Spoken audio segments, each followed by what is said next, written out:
Olá, pessoal. Na semana passada, a gente estava tratando sobre a ética na pandemia. E nessa semana, então, a proposta é a ética na guerra. Então, vamos retomar um pouquinho a questão da ética na pandemia.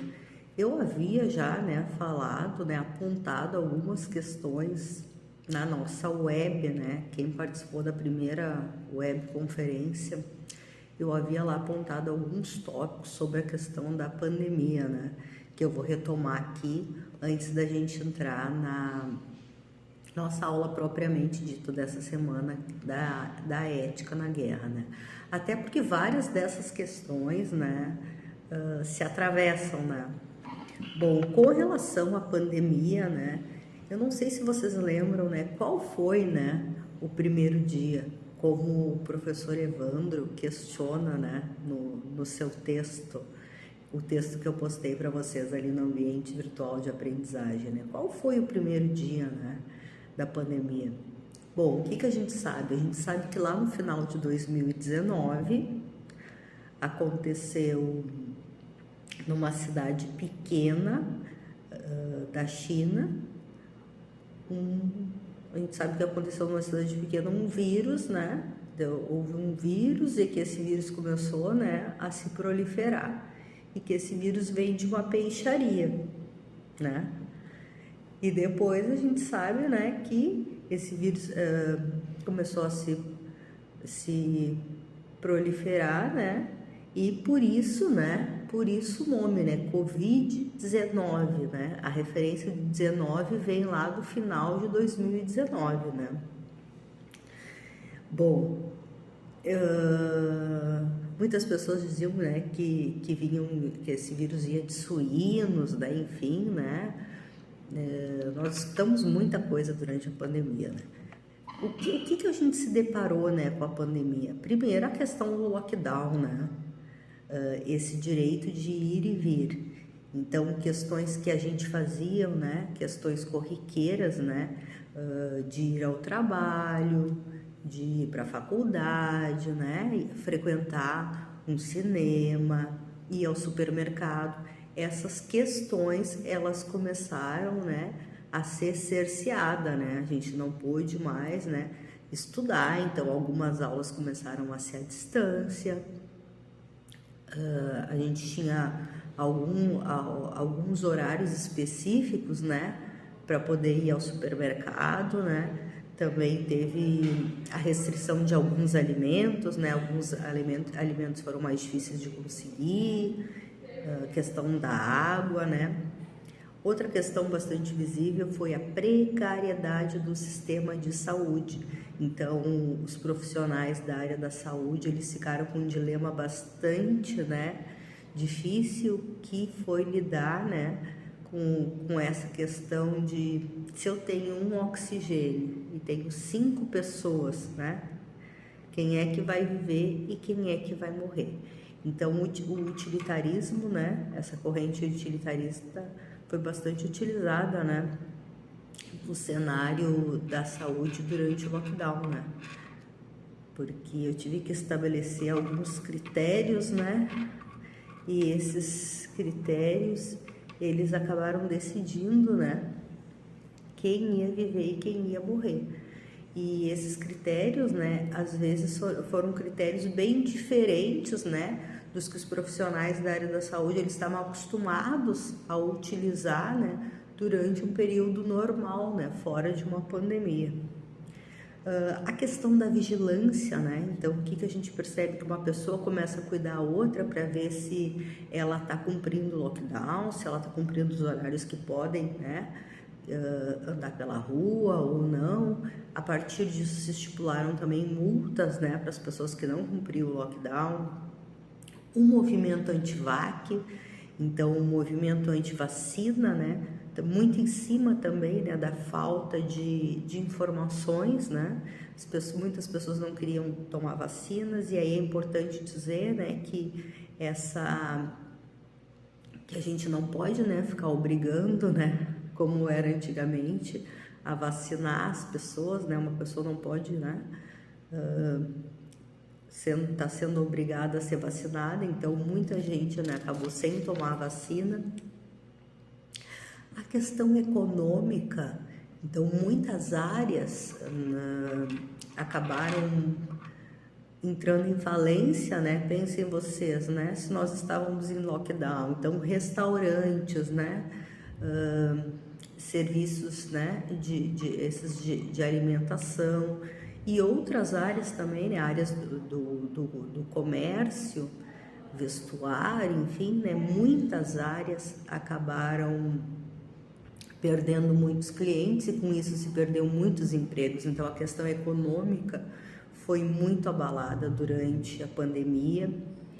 E uma questão também bastante curiosa, as pessoas acabam virando, né, estatística. Então o que a gente percebeu, né, que durante a pandemia as pessoas estavam lá assistindo a um programa de TV e de repente aparecia ali, né, 127 mortes no dia de hoje. Então, assim, 127.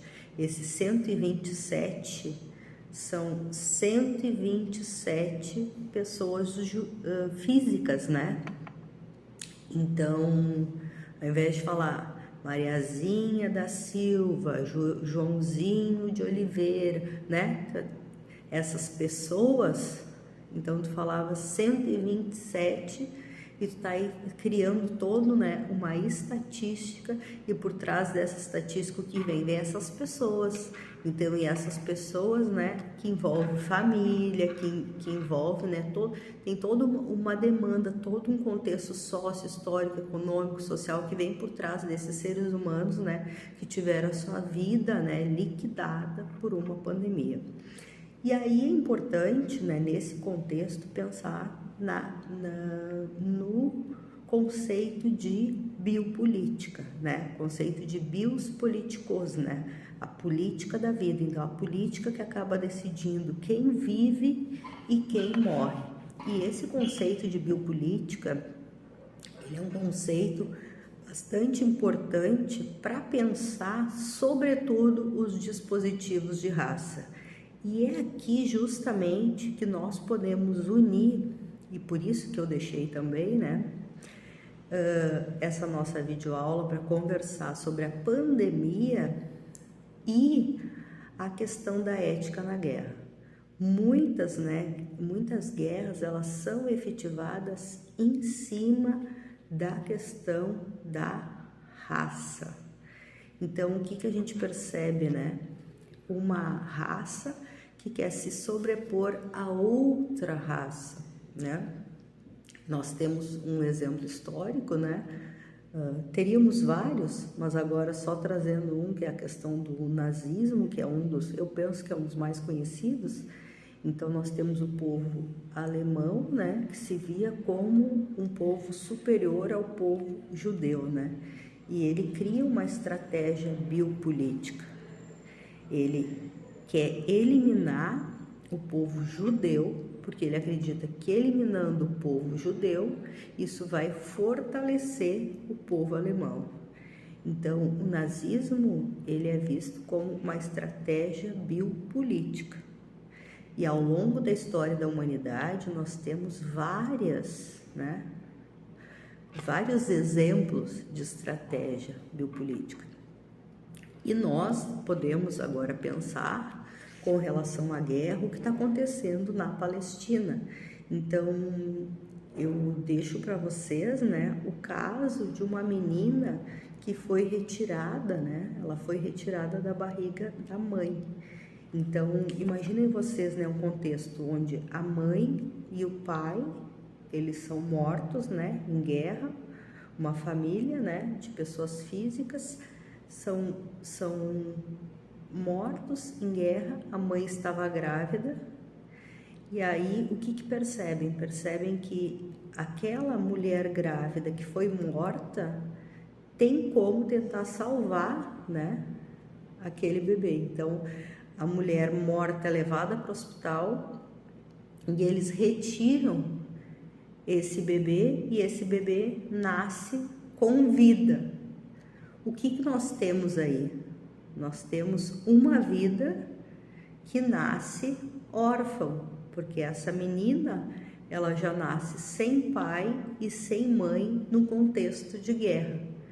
Então, quando a gente pergunta, né, acerca da ética na guerra, a gente precisa questionar, né, questões básicas, né, sobre como funciona, né, o que vem por trás dessa guerra, o que se quer, qual é o vínculo ético, o discurso, né, nesse vínculo ético e político.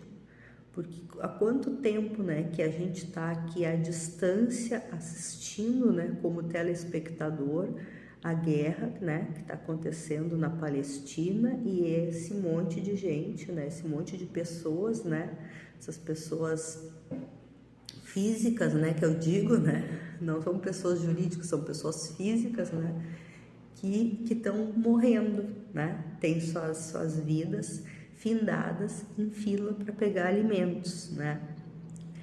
E aí agora essa criança, né, que já nasce órfão, né, nasce sem pai e sem mãe.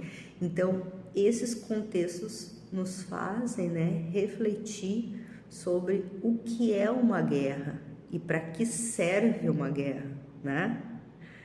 E a favor do que, né? O que ela decide, né? Quem vive e quem morre numa guerra, né? A gente pode pensar, né? Vinculando com a questão da pandemia. Então, eu convido vocês, né? A lerem e acompanharem o material que vai ser disponibilizado no nosso ambiente virtual de aprendizagem. Eu desejo a todos vocês ótimos estudos.